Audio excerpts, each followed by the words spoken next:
Hello students, last class में हमने glucose के बारे में पढ़ा था। आज हम लोग सबसे पहले फ्रुक्टोज के बारे में पढ़ेंगे और उसके बाद डाइसैकराइड्स के बारे में करेंगे। तो आप लोग आज का टॉपिक लिख लीजिए, फ्रुक्टोज। तो सबसे पहले फ्रुक्टोज होता क्या है ये समझ लो। फ्रुक्टोज, ठीक है। तो देखो फ्रुक्टोज में होता क्या है, देखो फ्रुक्टोज सबसे पहले बनेगा कैसे। आपके पास ग्लू वो होता था सुक्रोज। ये हमने पहले भी किया हुआ है। सुक्रोज को जब हम हाइड्रोलाइज कर रहे होते हैं, हाइड्रोलाइसिस करते हैं, तो एक आपको मिलता है ग्लूकोज। ग्लूकोज और साथ में मिलता है फ्रुक्टोज।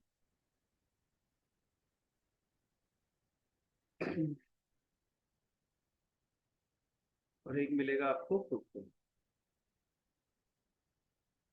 ठीक है। तो एक ग्लूकोज मिला, एक फ्रुक्टोज मिला, और इसका जो फॉर्मूला होता है वो सेम ही रहता है। फ्रुक्टोज का जो फॉर्मूला रहेगा, ये फॉर्मूला सेम होता है आपका जैसे ग्लूकोज का था, C6H12।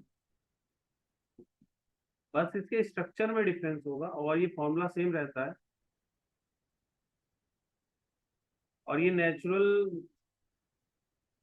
नेचुरल होता है। तो जो है एक नेचुरल मोनोसेक्राइड है। नेचुरल मोनोसेक्राइड है। मोनो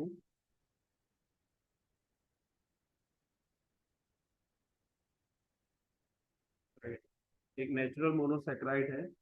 और ये मिलता है फाउंड इन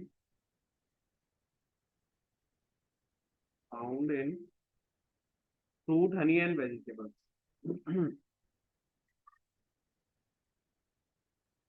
फ्रूट,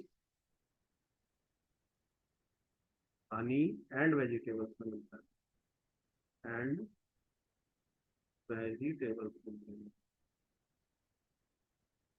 ठीक है। तो ये चीज ध्यान रखना। फ्रुक्टोज जो होता है नेचुरल मोनोसेक्राइड होता है, जो आपको फ्रूट, हनी और वेजिटेबल्स से मिलेगा। उसके अलावा एक पॉइंट और ध्यान रख लेना। फ्रुक्टोज जो होता है वो कीटो है, मतलब ये कीटो ग्रुप होता है। साथ में इसमें छह है, ये कीटो ग्रुप लगा होता है, तो ये भी ध्यान रखना। फ्रुक्टोज जो है, ये फ्रुक्टोज जो है ये कीटो हेक्सोज है। कीटो हेक्सोज है, तो ये चीजें ध्यान रखना। फ्रुक्टोज आपका कीटो हेक्सोज रहेगा।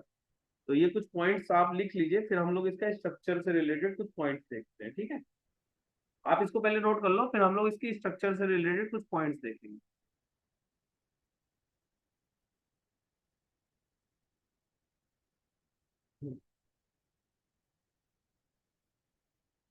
ठीक है, तो आप इसको नोट कर लेना, पॉज करके मैं आगे करा रहा हूँ। आप देखिए इसका स्ट्रक्चर कुछ ऐसा बनता है। CH2 C,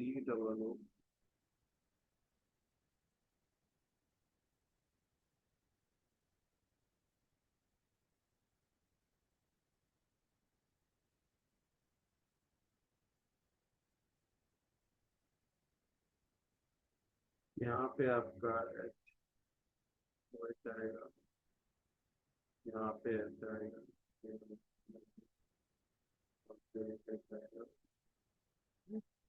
वही हो जाएगा CH। इसका जो नेम होता है ये होता है डी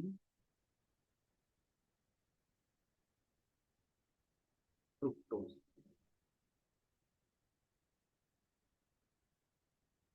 अब देखो ये नेगेटिव का मतलब है ये आपका लिबोरोटेटरी है। पॉजिटिव होता तो आपका डेक्स्ट्रो होता। ये आपका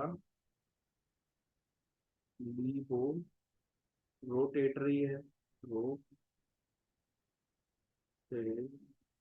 है, ठीक है। ये लिबो रोटेटरी है। और डी का तो मतलब है कि आपका जो वो लोवेस्ट वाला जो OH है वो लेफ्ट, साफ आपका राइट साइड में होता है। डी का मतलब है जो आपका ये OH है ना, लास्ट वाला OH होता है वो, हमें अगर राइट साइड में है तो डी आता है, अगर लेफ्ट साइड में होता है तो एल आता है। तो डी तो इसके लिए आया है। नेगेटिव का मतलब लिबोरोटरी हो गया, और ये फ्रुक्टोज है। ठीक है, तो ये स्ट्रक्चर आप इसको नोट कर लीजिए, फिर हम लोग अगला करते हैं।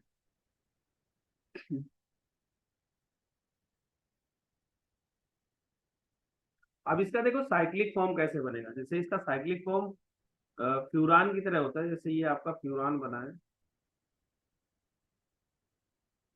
ये फ्यूरान होता है, इसकी तरह से होता है फ्यूरान।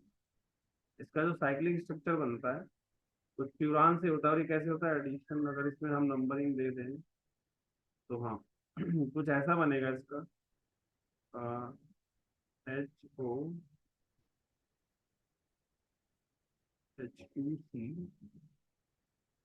CO।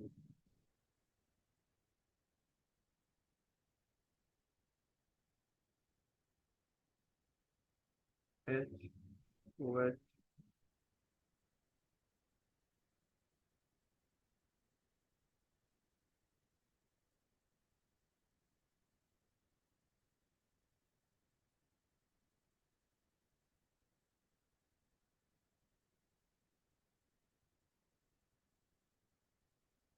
ठीक है, इसका देखो ये दो फॉर्म बनेगा। एक ये होगा अल्फा, ये मैंने आपको पहले भी बताया था। अल्फा और दो दो तरह के बनते हैं, अल्फा डी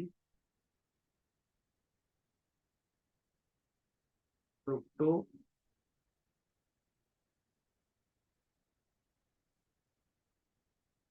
फ्रुक्टो फ्यू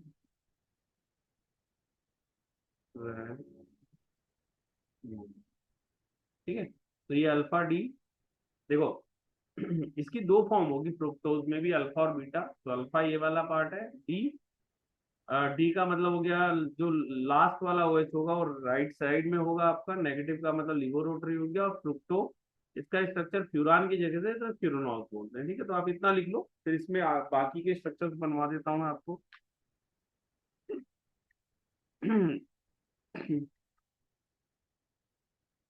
ठीक है, तो नेक्स्ट देखिए। इसको आप पॉज करके कर लेना, मैं आगे करा रहा हूँ। ठीक है, इसको कर लेना आप। अब नेक्स्ट देखो, नेक्स्ट आपका ये है HOCH2।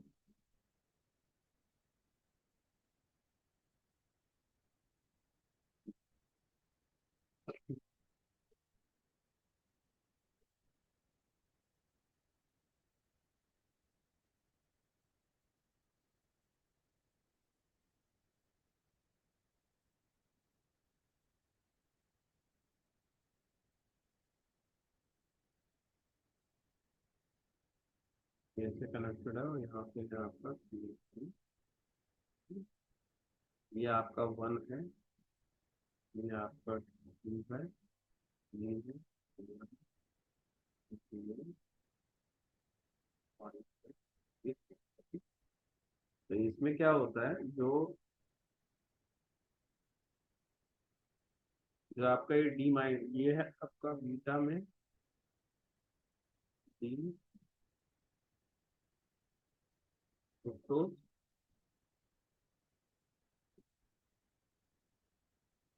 तो ये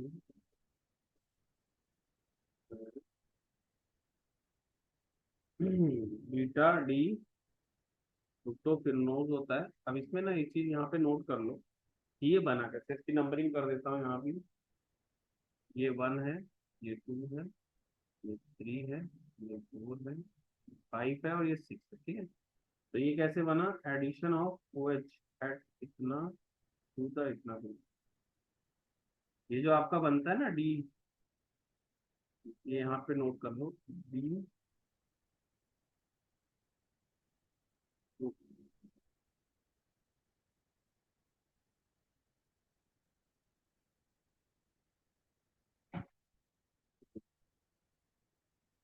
ये आपका जो बना है, ये बना है fructose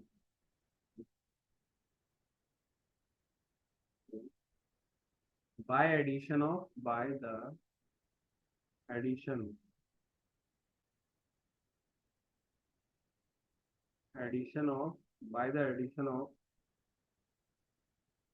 OH at C5 to the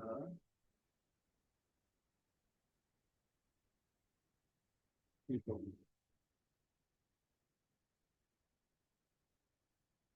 ये चीज आप ऐसे भी समझ सकते हो, देखो ये 1 है, ये 2 है, ये 3 है, ये 4 है, ये 5 है और ये 6 है।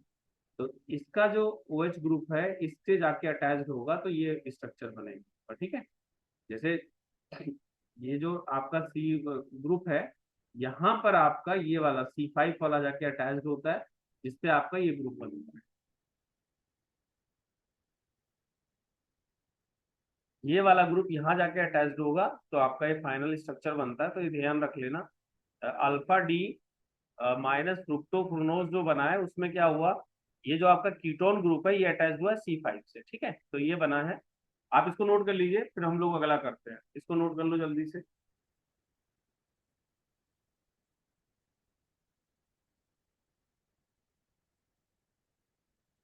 ठीक है, तो अगला देखिए, ये आपने बना लिया।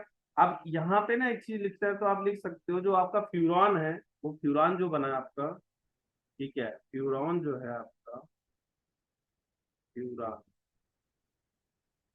इज ए 5 मेंबर, 5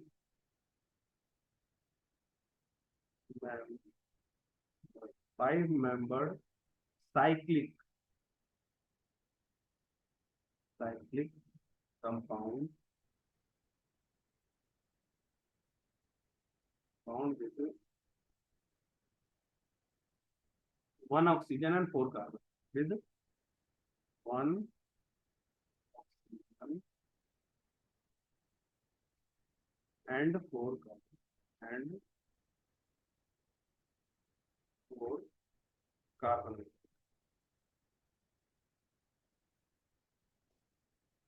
ठीक है, तो ये पॉइंट ध्यान रख लेना। यूरान में क्या होता है आपका, 4 कार्बन होते हैं और 1 ऑक्सीजन से वो 5 मेंबर की रिंग बनती है।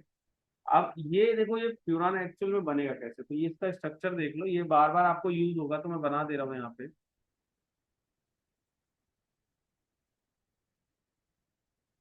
ये कुछ ऐसा स्ट्रक्चर बनेगा इसका। यहाँ पे आपका CH2OH है और यहाँ पे OH लगा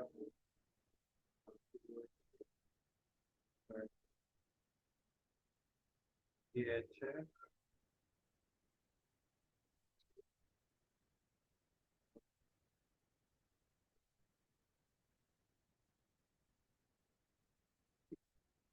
ये 1 है, ये 2 है, ये 3 है, ये 5 है, ये 6 है। ठीक है, तो ये नंबरिंग याद रखना, क्योंकि आगे जो हम करेंगे कुछ चीजें पढ़ेंगे उसमें नंबरिंग बहुत इंपॉर्टेंट होगी, 1 2 3 4 5 6। ठीक है, अब देखो इसका क्या है स्ट्रक्चर, अल्फा डी फ्रुक्टोफाइनोल, इसको बोलेंगे हम लोग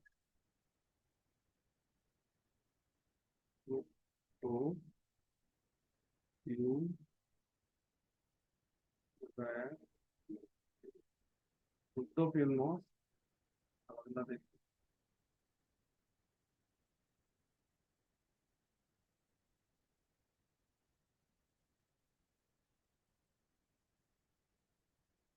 यहाँ पे ये OH है, इस बार ये चेंज हो गया, इसका पोजीशन भी चेंज हो गया, बस यहीं पे पोजीशन चेंज होता है और सारी चीजें सेम होती है इसमें। यहाँ पे देख रहे हैं इसका यहाँ पे पोजीशन चेंज हो गया बस, देख रहे हैं यहाँ और यहाँ, तो इसकी वजह से इसका स्ट्रक्चर अलग हो जाता है और सब सेम रहेगा।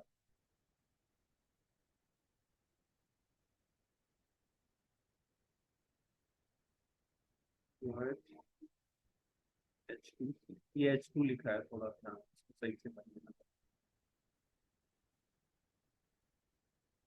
HO,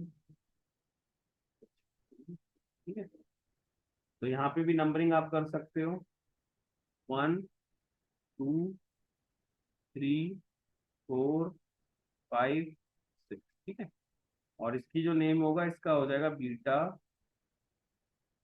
T tryptophan.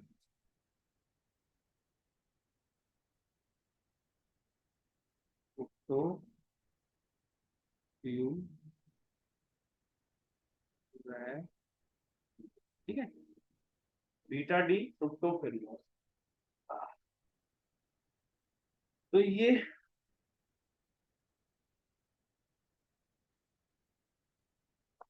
आप स्ट्रक्चर्स थोड़ा ध्यान रखिएगा, अभी बाद में अभी हम लोग क्या करेंगे, ये क्वेश्चंस करेंगे तो यहाँ वहां पे ये चीजें यूज होगी, जैसे ये नंबरिंग के साथ यूज करेंगे। तो आप इसको नोट कर लो, फिर हम लोग आगे करते हैं। ठीक है, इसको जल्दी से आप लोग नोट कर लीजिए।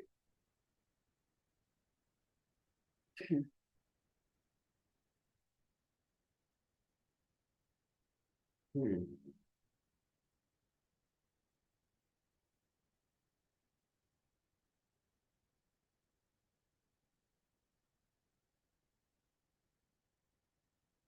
ठीक है। तो ये आप ये पॉज करके कर लेना, मैं अब आगे करा रहा हूँ। तो देखिए आगे क्या है कि अब हम लोग ने ग्लूकोज और फ्रुक्टोज पढ़ लिया है, तो हम लोग नेक्स्ट जो करने जा रहे हैं वो डाइसैक्राइड्स के बारे में करने जा रहे हैं। तो टॉपिक का नाम लिखे डाइसैक्राइड्स।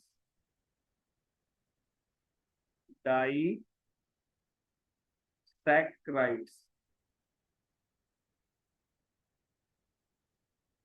सैक्राइड्स। तो ये डाइसैक्राइड्स क्या होते हैं, सबसे पहले इसमें एक टर्म लिखे ग्लाइकोसिडिक लिंकेज क्या होता है। ये बहुत इंपॉर्टेंट टर्म है जो एग्जाम में आती है। तो इसको लिख लो, ग्लाइकोसाइडिक लिंकेज क्या है, साइडिक लिंकेज क्या है। तो देखिए ग्लाइकोसाइडिक लिंकेज होगी, linkage linkage between two monosaccharide,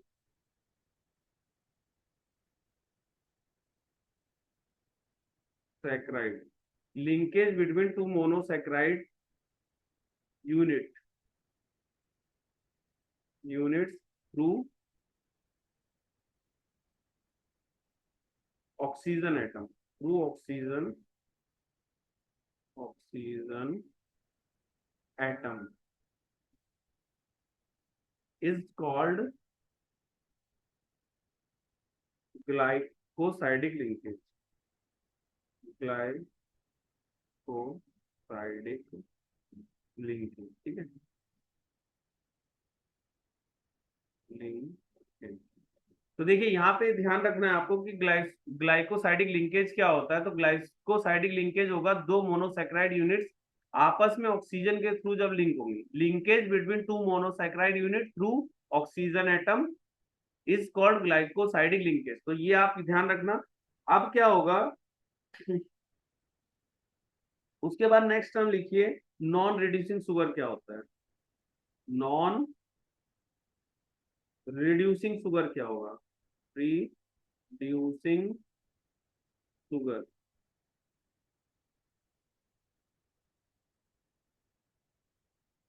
तो देखिए यहाँ पे समझिए, डाइक्रिस in disaccharides, in डाइसैक्राइड्स,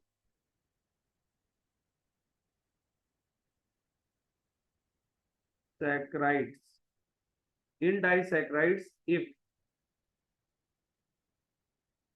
the reducing group reducing group of monosaccharides of monosaccharides monosaccharides reducing group of monosaccharides aldehyde aldehydic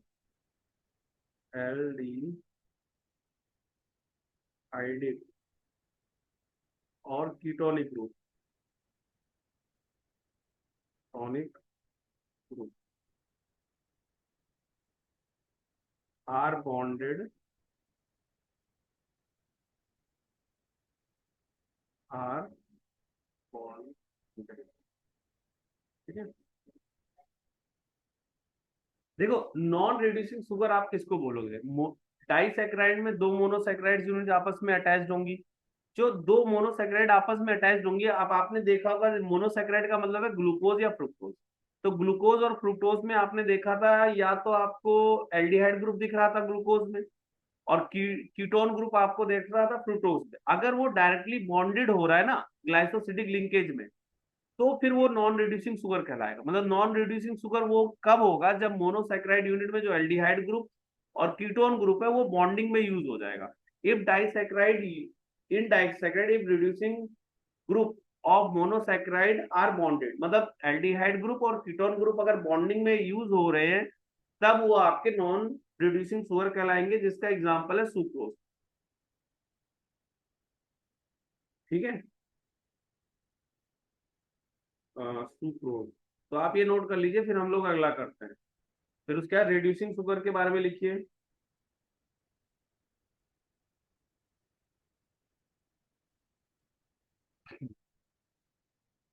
next लिखिए रिड्यूसिंग शुगर। रिड्यूसिंग शुगर क्या होते हैं? तो यहाँ पे समझिए, sugar in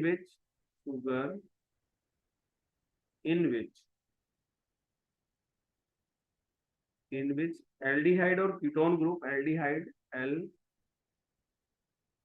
D I aldehydic और कीटोनिक ग्रुप,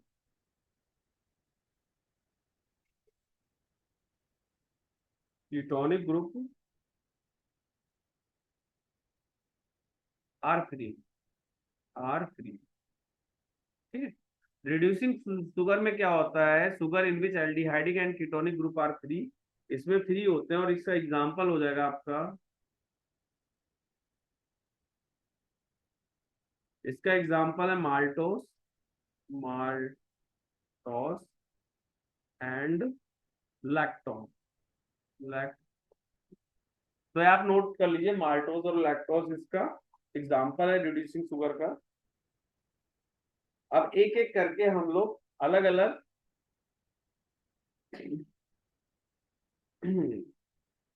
डाइसैकेराइड्स यूनिट्स के बारे में पढ़ेंगे। तो सबसे पहले आप लिख लीजिए सुक्रोज के बारे में।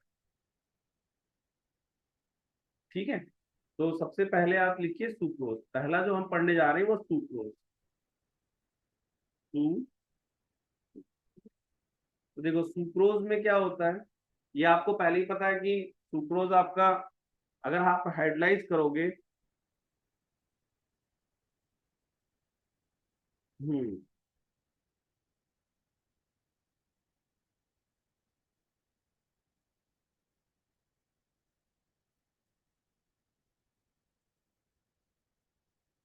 देखो सुक्रोज में जब आप हाइड्रोलाइसिस करते हो ना इसको, इसको जब हाइड्रोलाइज करोगे, सुक्रोज को जब हाइड्रोलाइसिस करते हैं, मैं इसको हटा देते हैं।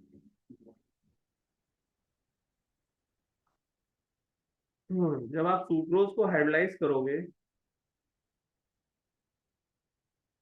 हम्म, वो जब हाइड्रोलाइसिस किया जाता है, हाइड्रोलाइसिस, तो फिर आपको मिलेगा एक अल्फा डी ग्लूकोज और बीटा डी फ्रुक्टोज। एक मिलता है alpha D glucose glucose plus में बीटा डी फ्रुक्टोज।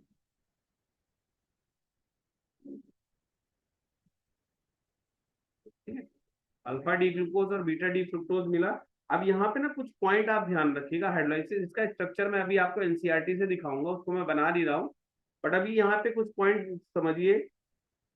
ये जो होता है ना आपका, ये सुक्रोज जो होता है, ये डेक्स्ट्रो रोटेट, ये डेक्स्ट्रो,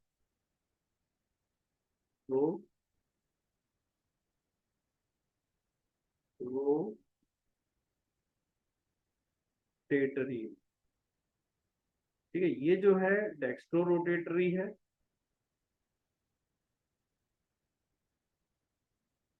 उसके बाद ये आता है आपका डेक्स्ट्रो रोटेटरी ग्लूकोज, ये भी डेक्स्ट्रो रोटेटरी होता है, डेक्स्ट्रो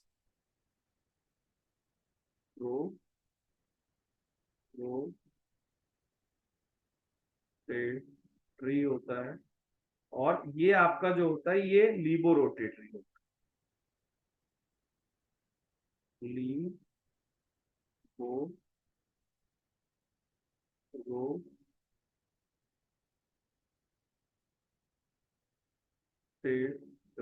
ठीक है। ये आपका लीबो रोटेटरी होता है, लीबो रोटेटरी, ठीक है। फ्रुक्टोज में क्या होता है, ये -92% रोटेट करता है, -92.4 डिग्री रोटेट करेगा। और ये आपका प्लस में 52.9 डिग्री। अगर आप दोनों को ऐड करोगे 50-50%, तो ओवरऑल इसमें लीबो का पार्ट रहेगा। तो इससे क्या आप लिख सकते हो यहाँ पे, मिक्सचर जो होगा इसका लीबो रोटेटरी होगा। मिक्सचर जो आया, मिक्सचर जो है इज लीबो रोटेटरी, क्योंकि इसमें ज्यादा एंगल का रोटेशन है। लीबो रोटेटरी है, ठीक है। तो मिक्सचर इसका लीबो रोटेटरी हो गया।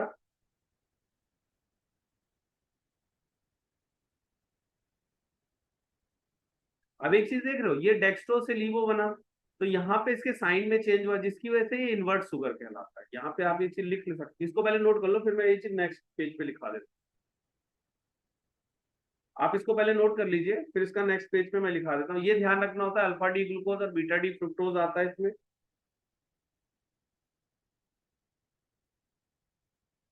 आप इसको नोट कर लीजिए, फिर मैं आगे करा रहा हूँ। पॉज करके कर लेना, मैं आगे करा रहा हूँ, ठीक है। अगला देखिए यहाँ पे पॉइंट लिखिए एक, hydrolysis of hydrolysis hydrolysis of sucrose, hydrolysis of sucrose bring about a change brings about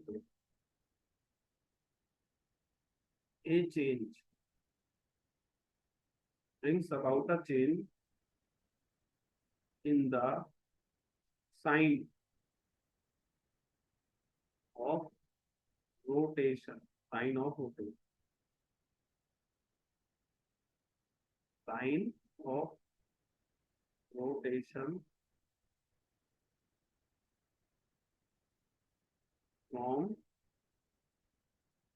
dextro positive to levo negative. Positive से नेगेटिव हो गया ना, and the product is named as invert sugar. इसको हम लोग invert sugar, क्योंकि ये dextro से आपका लिवो में आ गया ना, इनवर्ट। ठीक है, तो इसको नोट कर लीजिए। और यहाँ पे कुछ पॉइंट और आपको ध्यान रखने हैं।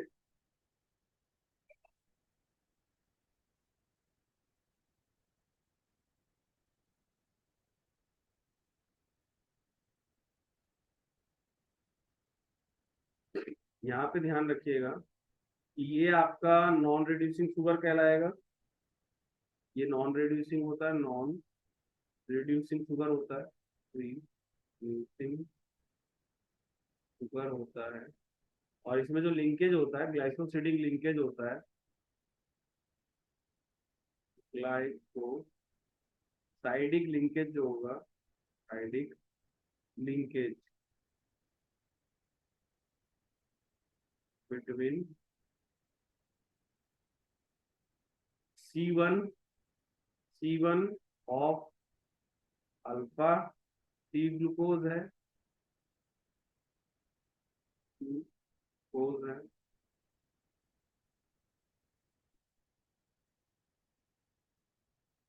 Alpha D, C1 of alpha D glucose है, and C2 of beta D glucose, beta D fructose है। ठीक है, C1 of alpha D glucose and C2 of beta D glucose. अब आप इसको नोट कर लो, फिर ये ना मैं आपको एनसीईआरटी में समझा देता हूँ, तो मतलब इसका आपको स्ट्रक्चर बहुत अच्छे से समझ में आएगा। वो स्ट्रक्चर आपको याद करने की उतना जरूरत नहीं है, वो नहीं आता एग्जाम में मेनली, बट आपको ध्यान रखना होता है कि ये नॉन रिड्यूसिंग शुगर है, इनवर्ट शुगर क्या कहता है, और हाइड्रोलाइसिस के बाद आपका बनेगा क्या। ठीक है, तो इतना नोट कर लो, फिर मैं इसकी एनसीईआरटी में इसके बारे में आपको दिखा देता हूँ। फिर हम लोग नेक्स्ट लिखेंगे माल्टोस।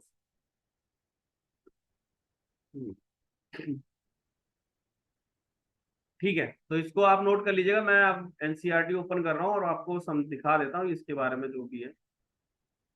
ये देखिए। हम्म,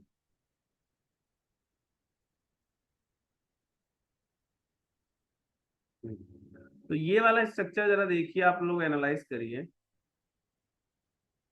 ये वाला। ये जो सुक्रोज का दिया हुआ है, देखो मैंने आपको क्या बताया था कि सुक्रोज को जब हाइड्रोलाइसिस करोगे तो एक अल्फा डी ग्लूकोज मिलेगा, एक बीटा डी ग्लूकोज मिलेगा। या ये अल्फा डी ग्लूकोज और बीटा डी ग्लूकोज का स्ट्रक्चर हमने पहले ही डिस्कस किया हुआ है। अब इसमें क्या होगा, आपका जो लिंकेज होगा ये एल्डिहाइड ग्रुप के साथ ही होगा। ठीक है, जैसे यहाँ पे देख रहे हो ये वाला ग्रुप इसके साथ डायरेक्ट अटैच्ड है, तो यहाँ पे आपका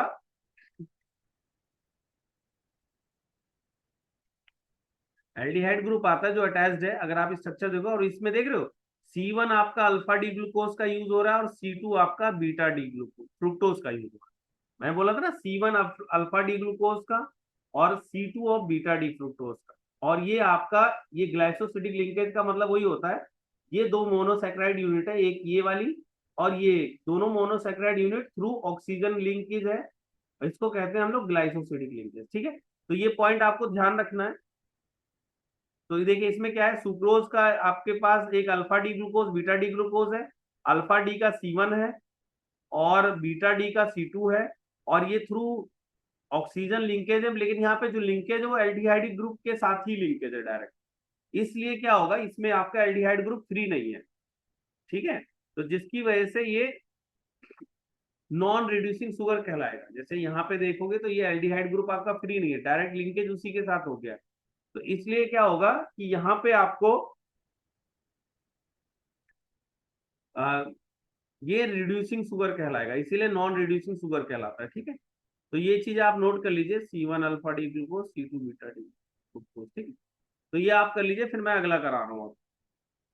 ये आप फिगर ये चाहो तो स्ट्रक्चर बना लेना, और वैसे ये स्ट्रक्चर डायरेक्ट आपको एग्जाम में नहीं आएगी बनाने के लिए, आपको बस यही आता है कि हाइड्रोलाइसिस के बाद आपको मिलता क्या है। ठीक है, पर ये नोट कर लीजिएगा, मैं अब अगला करा रहा हूँ।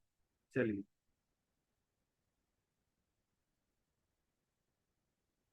अगला है आपका। हम्म, ठीक है, तो नेक्स्ट देखिए, नेक्स्ट है आपका माल्टोस। नेक्स्ट है जो दूसरा है आपका वो है माल्ट।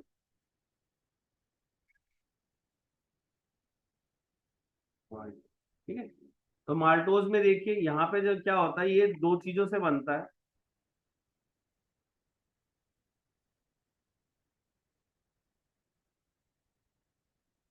हम्म, इसमें क्या होता है, यहाँ पे समझना C1 of 1 glucose linked with C2 of C2 of another glucose, another glucose. ठीक है, ये मतलब C1 और इसका अगर आप हाइड्रोलाइसिस करोगे, तो उसका जब हाइड्रोलाइसिस होगा, हाइड्रोलाइसिस, तो इसमें दो अल्फा डी ग्लूकोज मिलते हैं, अल्फा डी ग्लूकोज दो रहते हैं, ग्लूकोज, अल्फा डी,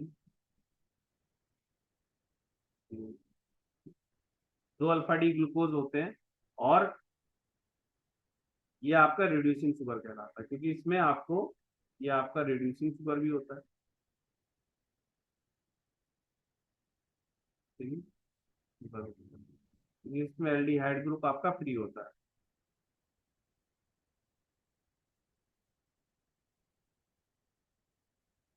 ठीक है, अभी मैं आपका स्ट्रक्चर में समझा दूंगा। तीसरा आप लिख लीजिए लैक्टोस, इसका भी लिख लीजिए। मेन इसमें हाइड्रोलाइसिस वाला पार्ट याद करना है आपको। और नेक्स्ट है आपका लैक्टोस। ठीक है।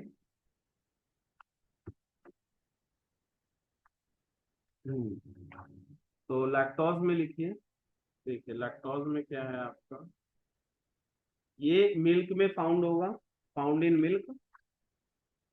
लैक्टोज आपका मिल्क में फाउंड होता है, फाउंड इन मिल्क। ठीक है। और इसमें देखो लिंकेज किसमें किसमें होगा, बीटा डी ग्लूकोज,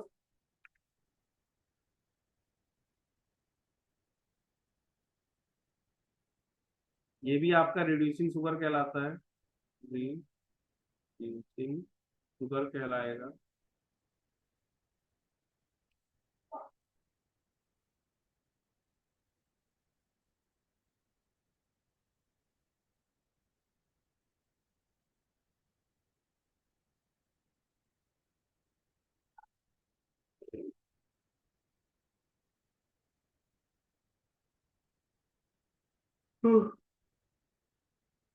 और जब इसका आप हाइड्रोलाइसिस करोगे, लैक्टोज का जो हाइड्रोलाइसिस होगा,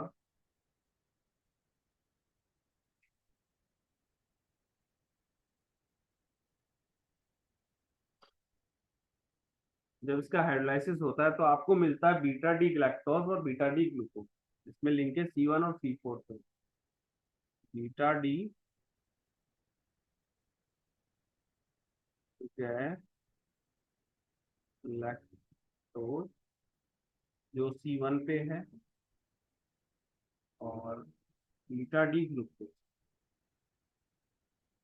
बीटा डी,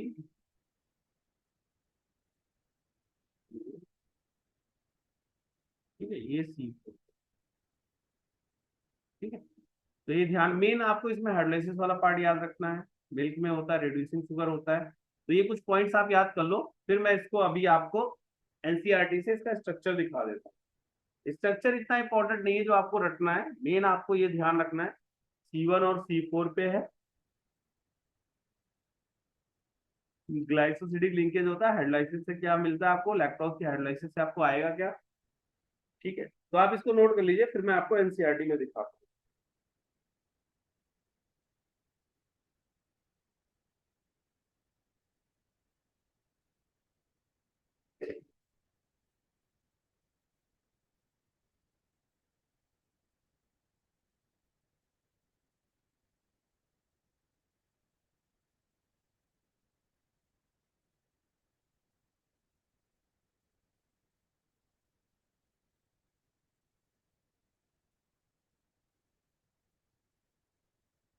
ठीक है, अब देखिए नेक्स्ट, अब इसका एनसीईआरटी में देखिए ये कैसे रहता है।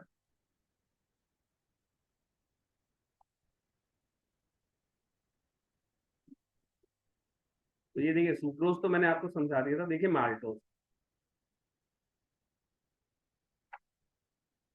अब एक चीज समझो यहाँ, सबसे पहले ग्लाइकोसिडिक लिंकेज यहाँ पे है। अब ये लिंकेज कैसे आया होगा, इधर कोई एल्डिहाइड ग्रुप रहा होगा जो इसके साथ यूज हुआ होगा, तो यहाँ तो आप दोबारा एल्डिहाइड नहीं मिल सकता, बट ये वाला एल्डिहाइड ग्रुप आपका प्रेजेंट फ्री है, ये वाला, यहाँ पे जो ये एल्डिहाइड ग्रुप होगा ये फ्री है, ये वाला पार्ट आपका फ्री है। तो क्या होगा कि ये जो एल्डिहाइड ग्रुप है ये फ्री है, तो जैसे आपका मैंने आपको बताया था कि इसमें इक्विलिब्रियम होता है, तो ये एल्डिहाइड ग्रुप फ्री जो है यहाँ से फिर आपको ये रिड्यूसिंग शुगर की तरह वर्क करेगा। अब एक चीज देखो यहाँ पे क्या हुआ, अल्फा डी ग्लूकोज दोनों ही है, एक का C1 है और एक का C4 है। तो माल्टोज में क्या होता है, अल्फा डी ग्लूकोज दोनों ही रहते हैं, एक C1 पे रहता है और एक C4 पे रहता है। और इसका जो दूसरा वाला अल्फा डी ग्लूकोज है उसका जो C1 है उसका एल्डिहाइड ग्रुप 3 है, जिसकी वजह से रिड्यूसिंग की तरह काम करता है। तो ये चीज दोबारा से समझ लो, माल्टोज में दोनों अल्फा डी ग्लूकोज है, 1 और 4 पे अटैच्ड है, ये ग्लाइकोसिडिक लिंकेज इनका 1 और 4 पे है। इसके अलावा जो दूसरा अल्फा डी ग्लूकोज है उसका जो 1 वाला पार्ट है, वहां पे देखो ये वाला जो ग्रुप है एल्डिहाइड ग्रुप, ये आपका फ्री है, मतलब ये आपका इक्विलिब्रियम के थ्रू ये फ्री हो सकता है, जिसकी वजह से यहाँ पे ये रिड्यूसिंग शुगर की तरह काम करेगा। तो ये पॉइंट इसमें ध्यान रखना है। अब अगला देखो आपका, यही चीज आपका लैक्टोज में भी है। लैक्टोज में देखो आपका एक बीटा डी ग्लैक्टोज है और एक बीटा डी ग्लूकोज है। बीटा डी ग्लैक्टोज और ग्लूकोज का, जैसे ग्लैक्टोज का 1 है, ग्लूकोज का 4 है, इसकी लिंकेज से आपको लैक्टोज मिला है। अगर आप इसको हाइड्रोलाइसिस करोगे तो बीटा डी ग्लैक्टोज और बीटा डी ग्लूकोज मिलेगा। यहाँ पे आपको ध्यान रखना होगा ग्लाइकोसिडिक लिंकेज कहाँ पे, इसमें C1 और 4 पे है, तो ग्लाइकोसिडिक लिंकेज 1 और 4 पे ही है। और इसमें भी 1 जो आपका बीटा डी ग्लूकोज है, इसका जो नंबर 1 है, यहाँ पे देखो ये वाला एल्डिहाइड ग्रुप फ्री है, जिससे रिड्यूसिंग एजेंट की तरह काम कर, रिड्यूसिंग ग्रुप की तरह काम करेगा, रिड्यूसिंग शुगर। ठीक है,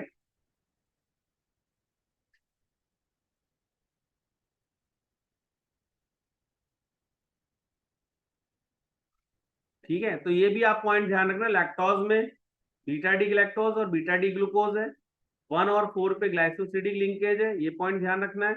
इसके अलावा ग्लूकोज का जो C1 है वहां पे एल्डिहाइड ग्रुप प्रेजेंट है, जिसकी वजह से ये बन सकता है, जिसकी वजह से ये रिड्यूसिंग शुगर की तरह काम करेगा। तो ये कुछ पॉइंट थे आपके डाइसैकेराइड्स में। मेनली आपने क्या पढ़ा, माल्टोज पढ़ा, लैक्टोज पढ़ा और डाइसैकेराइड सुक्रोज पढ़ा, जिसमें से सुक्रोज नॉन रिड्यूसिंग था, क्योंकि अगर आप उसका देखोगे तो वहां पे कोई भी ग्रुप आपका फ्री नहीं है। अगर आप इसका स्ट्रक्चर देखो तो यहाँ देख रहे हो दोनों तरफ का ऑक्सीजन आपका डायरेक्ट अटैच्ड है, यहाँ पे ग्लाइकोसिडिक लिंकेज से अटैच्ड है, ये वाला भी पार्ट और ये वाला भी पार्ट ग्लाइकोसिडिक लिंकेज से अटैच्ड है, इस वजह से ये नॉन रिड्यूसिंग है। ठीक है, तो ये आप नोट कर लीजिएगा। और उसके बाद अब हम लोग पढ़ने जा रहे हैं पॉलीसैकेराइड्स के बारे में। ठीक है, तो आप इसको समझ लीजिएगा, एनसीईआरटी में है। अब मैं आपको पॉलीसैकेराइड्स के बारे में कराने जा रहा हूँ।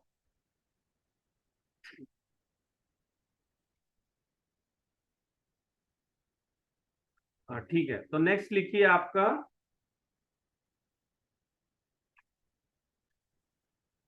पॉलीसैकेराइड्स।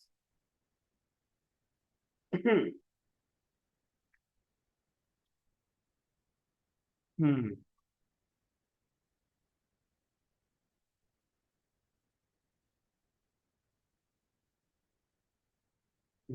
तो नेक्स्ट है आपका पॉलीसैकेराइड।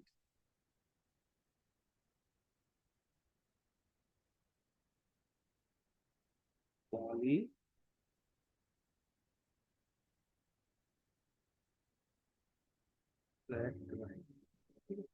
तो देखिए पॉलीसैकेराइड कंटेन, सबसे पहले polysaccharide, polysaccharides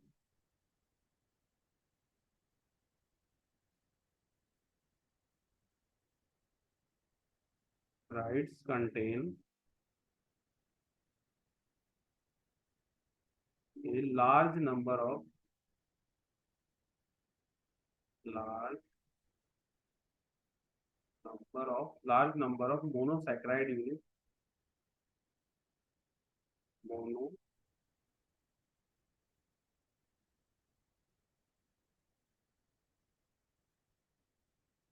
monosaccharide units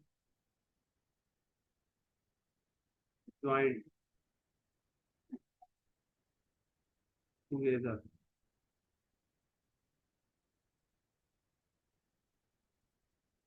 by glycosidic linkage,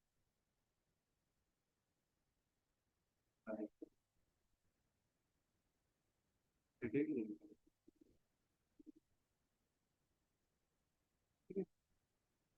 तो पहला पॉइंट है, polysaccharide contain large number of monosaccharide unit join together by glycosidic linkage, मतलब पॉलीसैकेराइड में बहुत सारे मोनोसैकेराइड्स होंगे जो ग्लाइकोसिडिक लिंकेज के थ्रू लिंक होंगे। ठीक है,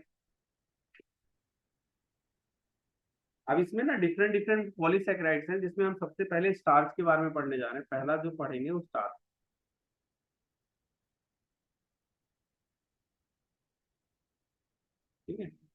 तो स्टार्च के बारे में लिखिए। सबसे पहले main storage polysaccharide of plant होता है। Main storage storage main storage polysaccharide, main storage polysaccharide of plants है।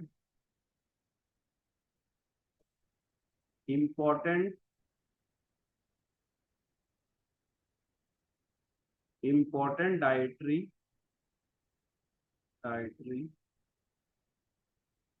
Source, important dietary source for human being है।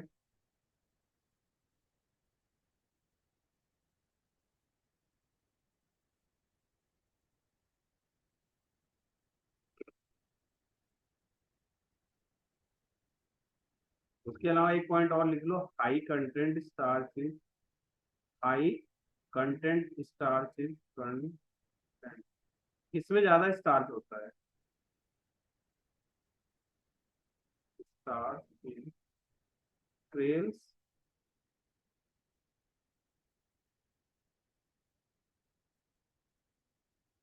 फ्रूट्स में होगा, एंड सम वेजिटेबल।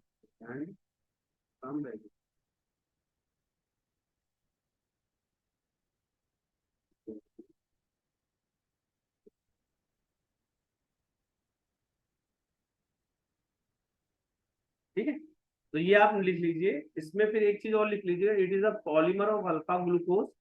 ये अल्फा ग्लूकोज के पॉलीमर होते हैं।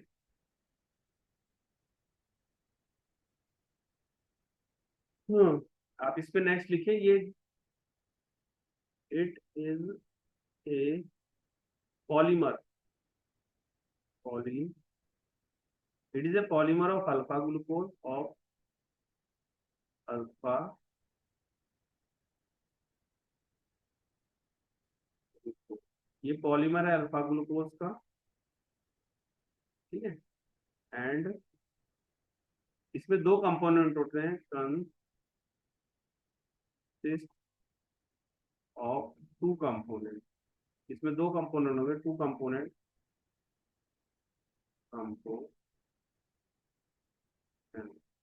एक होगा अमाइलोज, अमाइलोज एक अमाइलोज है, और एक है अमाइलोज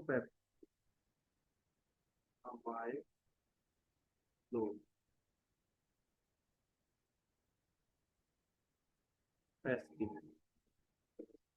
ठीक है, तो देखो यहाँ पे क्या है कि ये जो पॉलीमर स्टार्च जो है, ये अल्फा ग्लूकोज के पॉलीमर होंगे, यानी बहुत सारे अल्फा ग्लूकोज आपस में अटैच होंगे। और इसमें दो कंपोनेंट होते हैं, एक होता है अमाइलोज और एक होता है अमाइलोपेस्टिन। तो मेनली क्या होता है, आपको अमाइलोज अमा और अमाइलोज पेस्टिन के बीच में डिफरेंसेस आते हैं, तो वो मैं आपको लिखा रहा हूँ, मेन वो पॉइंट है। तो आप ये लिख लो, फिर मैं आपको इसके डिफरेंसेस लिखा देता हूँ, अमाइलोज और अमाइलोज पेस्टिन में क्या डिफरेंस होंगे। ठीक है, वो आपके लिए इंपॉर्टेंट है। तो नेक्स्ट लिखिए, आप इसको पॉज करके लिख लेना, मैं आगे करा रहा हूँ। ठीक है, तो देखिए नेक्स्ट लिखिए, आपका अमाइलोज और अमाइलोज पेप्सिन के अलग अलग पॉइंट्स लिखा रहा हूं मैं। इधर लिख लो आप लोग अमाइलोज, अमाइलोज, और इस साइड में लिखो आप अमाइलोज पेस्टीन, अमाइलो पेस्टीन। ठीक है, अब देखो इसमें सबसे पहला क्या है, ये वाटर सॉल्युबल होता है, वाटर सॉल्युबल है, वाटर सॉल्युबल है। ये वाला आपका वाटर इंसॉल्युबल होगा, ये इंसॉल्युबल इन वाटर है, इनसॉल्युबल इन वाटर है। ठीक है, इसमें आपका 15 से 20% स्टार्च होता है, इसमें आपका 15 से 20% स्टार्च होगा।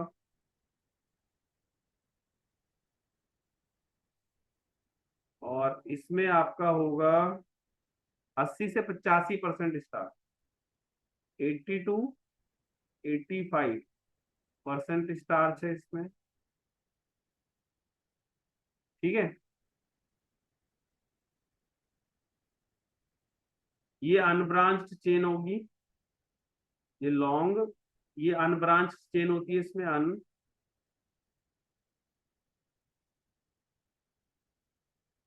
चेन है।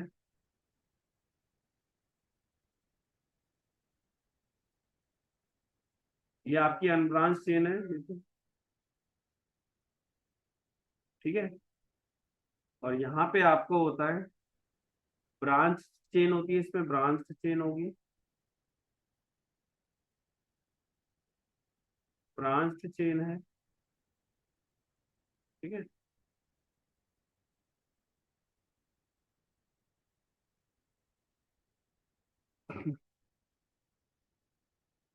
अब देखो यहाँ पे कुछ पॉइंट और देखो, इसमें अनब्रांच चेन है, इसमें ब्रांच चेन है। अब ये क्या होता है यहाँ पे जो होगा,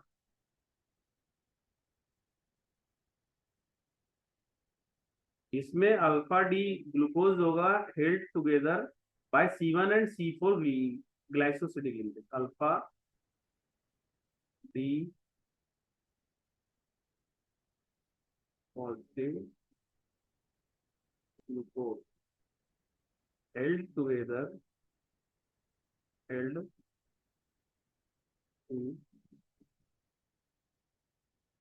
together by C1 C4 C1 C4 glycosidic linkage, glycosidic linkage होगा, ठीक है। और इसमें देखो क्या रहेगा,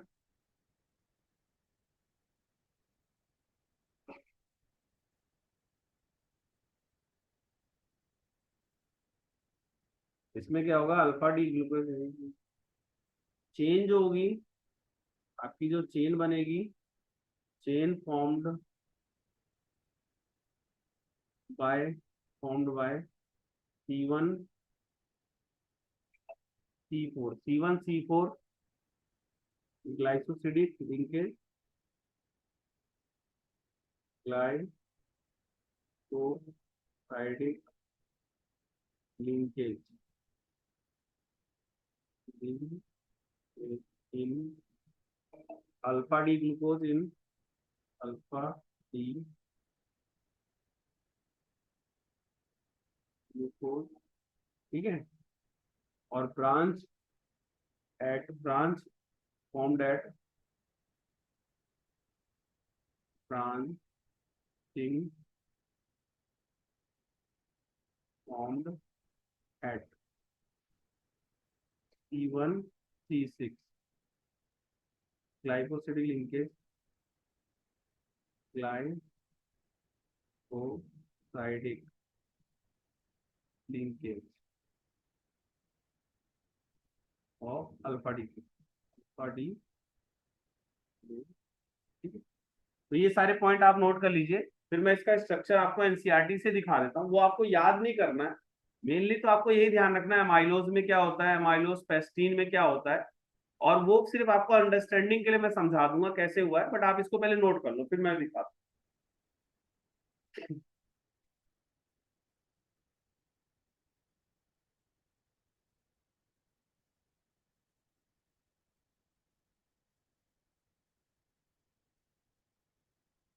ये तो नॉन रिड्यूसिंग शुगर होगा, ये आपको पॉलीसैकेराइड जितने होते हैं सारे नॉन रिड्यूसिंग होते हैं, ठीक है। तो ये आप ध्यान रखना, जितने भी पॉलीसैकेराइड्स आते हैं सारे ही नॉन रिड्यूसिंग होते हैं,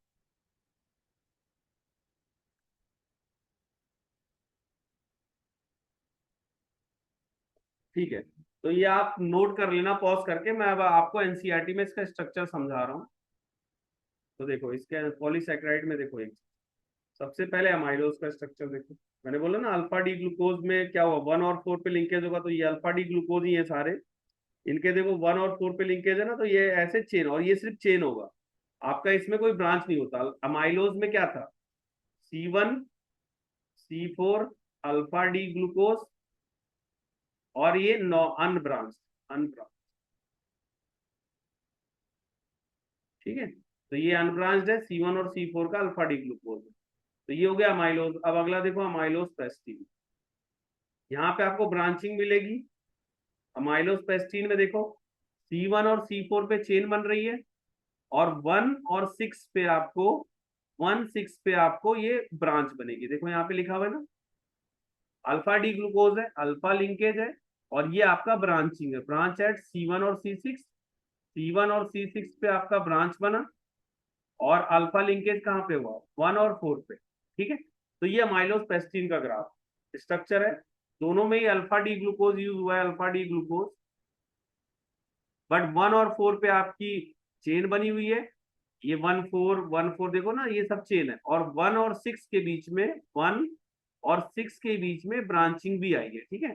तो ये आप ध्यान रखना कि ऐसे ब्रांचिंग हो सकती है, 1 और 6 पे ब्रांचिंग है, 1 और 6 पे ब्रांचिंग है, 1 और 4 पे आपका ये दोनों ही ग्लाइकोसिडिक लिंकेज है, ब्रांचिंग C6 से है, और 1 और 4 से आपका चेन है, ठीक है। तो ये आप नोट कर लीजिएगा, मैं अब अगला करा रहा हूँ, ठीक है। ये मेन आपको जस्ट अंडरस्टैंडिंग के लिए, इसका कोई स्ट्रक्चर आपको नहीं आ रहा, मेनली जो आपको लिखाया वही आएगा, बट एटलीस्ट आपको पता होना चाहिए कि इसका स्ट्रक्चर कैसा बनता है, ठीक है। चलिए अब अगला ये आपका माइलोज और अमाइलोज पेस्टीन के बारे में हो गया। नेक्स्ट जो है आपका वो है सेल्यूलोज। तो नेक्स्ट लिखिए आपका जो पॉलीसेकेराइड है, ये सारे नॉन रिड्यूसिंग होते हैं जितने भी, ये चीज आप लिखना है तो यही लिख लो, ये नॉन रिड्यूसिंग है, ठीक है। ये जो स्टार्च है आपका, ये नॉन रिड्यूसिंग, नॉन रिड्यूसिंग, ठीक है। ये चीज नोट करना है तो आप कर सकते हो कि ये नॉन रिड्यूसिंग शुगर है। नेक्स्ट है आपका सेल्यूलोज। नेक्स्ट लिखिए सेल्यूलोज, दूसरा है सेल्यूलोज, सेल्यूलोज। तो देखो सेल्यूलोज में क्या क्या है आपका, ये occur in plant, cellulose occur in plant, cellulose occur in plant, ये प्लांट में होता है, ठीक है।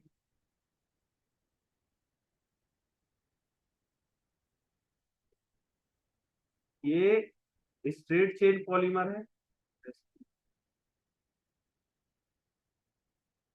स्ट्रेट मतलब इसमें ब्रांचिंग नहीं होगी, स्ट्रेट चेन पॉलीमर, पॉलीसेक्राइड है, पॉलीसेक्राइड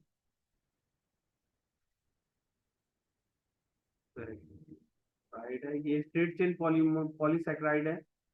और इसमें क्या होता है,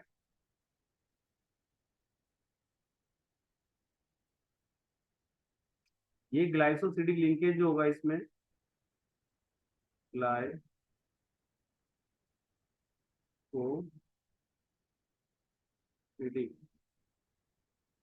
लिंकेज यहाँ पे जो होता है वो होता है C1 of 1 beta P glucose with C4 of the other, C4 of other, beta D, beta D.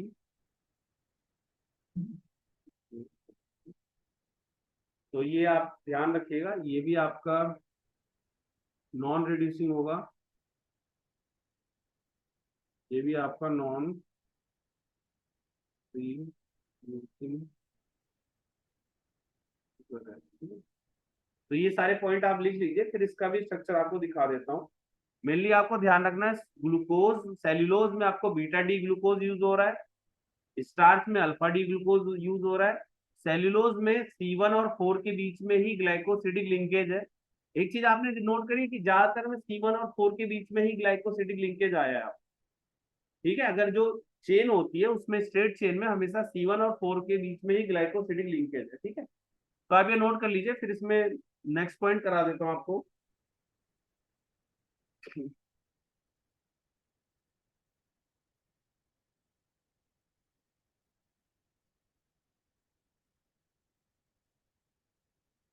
हम्म, तो ग्लाइकोसिडिक लिंकेज आपका C1 of one beta D glucose with C4 of other beta D glucose है, और ये non reducing sugar है।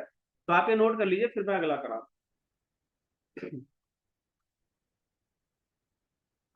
अब इसका structure एक बार देख लो आप लोग। ये देखो इसका स्ट्रक्चर ये रहा। ये बीटा लिंक है, इसमें बीटा C1 और C4 के बीच में सेल्यूलोज में बीटा डी ग्लूकोज होता है, जिसमें C1 ऑफ वन ग्लूकोज और C4, यानी 1 और 4, ये एक 1 होगा एक 4 होगा, ये 1 होगा ये 4 होगा, तो ऐसे C1 और 4 के बीच में आया है।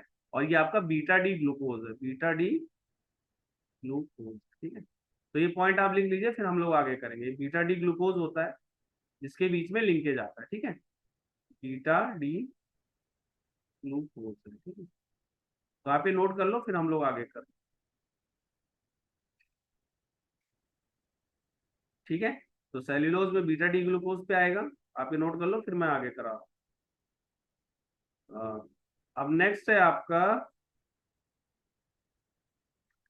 ग्लाइकोजन। तो नेक्स्ट आप ग्लाइकोजन लिख लिए, तीसरा, और ये लास्ट है ग्लाइकोजन। ये भी इंपॉर्टेंट है, इससे भी क्वेश्चन आते हैं। सबसे पहला पॉइंट ध्यान रखिएगा, जो हमारी बॉडी में कार्बोहाइड्रेट स्टोर्ड होते हैं वो ग्लाइकोजन के फॉर्म में ही होते हैं। तो सबसे पहले carbohydrate, carbohydrate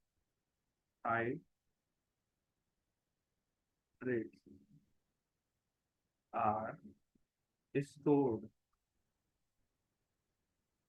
in animal body, in animals body as glycogen,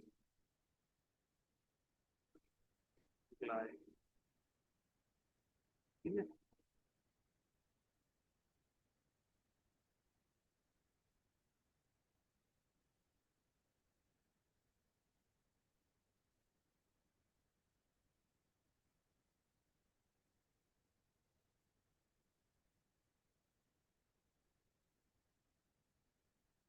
देखो यहाँ पे एक चीज ध्यान रखना, ये जो ग्लाइकोजन होता है ये आपका एनिमल स्टार्च की, इसको हम लोग एनिमल स्टार्च भी बोलते हैं। It is also also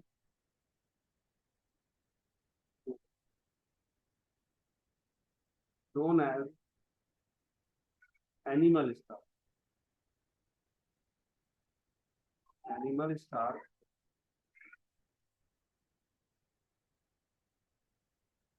because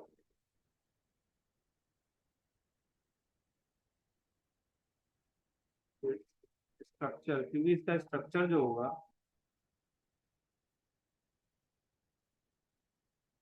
similar is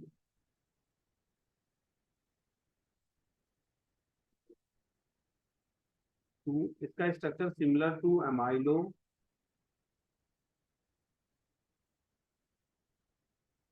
पेस्टीन के जैसा है, और ये ज्यादा ब्रांच होता है, and is more highly branch, and is rather more highly, more highly branch.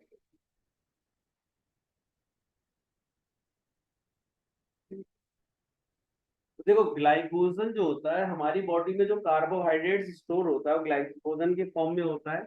इसको हम लोग एनिमल स्टार्च भी कहते हैं, क्योंकि इसका स्ट्रक्चर अमाइलोज पेस्टीन की जैसा होता है ऑलमोस्ट, लेकिन ये और ज्यादा ब्रांच होता है, ठीक है। तो ये कुछ पॉइंट लिख लो। फिर इसके बाद ये जो होता है हमारी बॉडी में प्रेजेंट होता है, ये it is present, it is present in liver muscles, liver brain, और it is present in,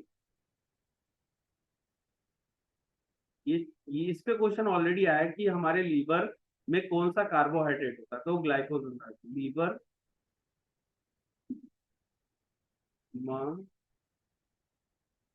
sales and, ठीक है। तो हमारे बॉडी में कौन सा कार्बोहाइड्रेट, मतलब हमारे लीवर, मसल और ब्रेन में glycogen present, it is present in liver, muscle and brain.